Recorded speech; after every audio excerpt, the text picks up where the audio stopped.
नमस्कार आपण मानक मो चैनल रे पुणी थे स्वागत। आज आसी आउ एक नुआ रेसिपी सहित जार ना हूँ आड़िशा पिठा, जहाँ को कि आपण बिना पागरे केमती बनइबे 15 मिनिट रे ताहार प्रोसेस मु आज आपण मानक बतेबी।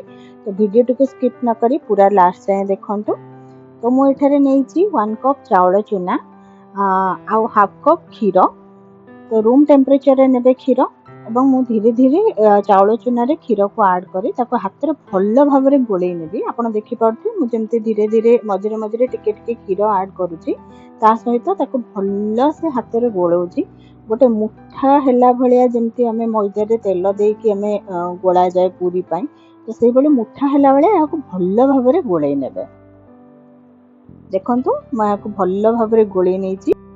वर्तमान आम यहाँ 5 ରୁ 10 मिनिट घोड़े की साइड रे रखी नेबा।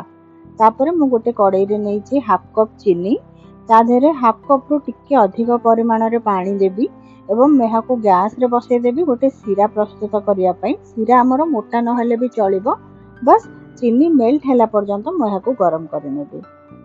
वर्तमान मु घोड़े की रखिथिबा चाउल चूना को नै जिबे एवं एक चालुणी सहाय्य रे ताको भलो भाव रे हाथ रे गोळेई गोळेई छाणी नेबी। जहाँ भी मोटा अंश थी चालुणी रे रहिजिबो, जो पतला चूनाटी आमर रहिबो ता देहरे आमे पिठा प्रस्तुत करबा। देखंतु एही परि भाव रे मु चाउल चूना को छाणी नेछि। वर्तमान आमे जो सीरा प्रस्तुत करिचे सेथिरे मु दुईटा गुजराती गुंड करि देइ देबे एवं आउ 2 मिनिट पई फुटै कि ताको एक छणा रे छाणी नेबी। पुणी थरे ताको कड़ाई रे पकै कि आउ 2 मिनिट पई मु फुटै नेबी। तापर आमे प्रस्तुत करबा पिठा। वर्तमान ये चीनी सीरा रे आमे धीरे धीरे करके चाउल चूना सबको पकई दबा एवं गैस को लो फ्लेम रे रखी याको भलो भाव रे गोळेई नबा। याको हमको कंटीन्यूअसली घांटीबा पई पड़िबो।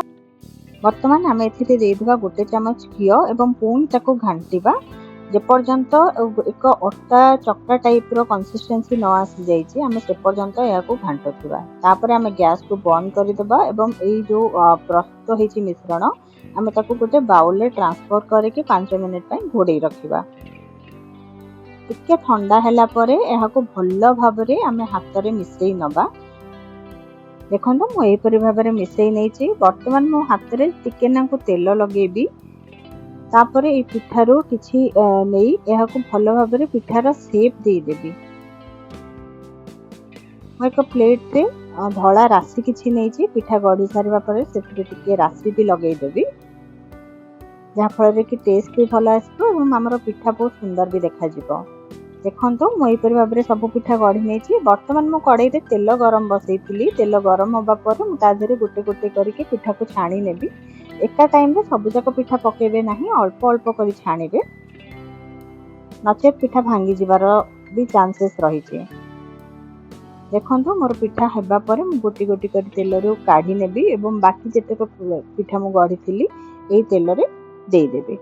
देखंतु ए बहुत कम टाइम रे हमर आड़िशा पिठा प्रस्तुत हो गला। आशा करूची आपण मानको रेसिपी भलो लागिथिबो।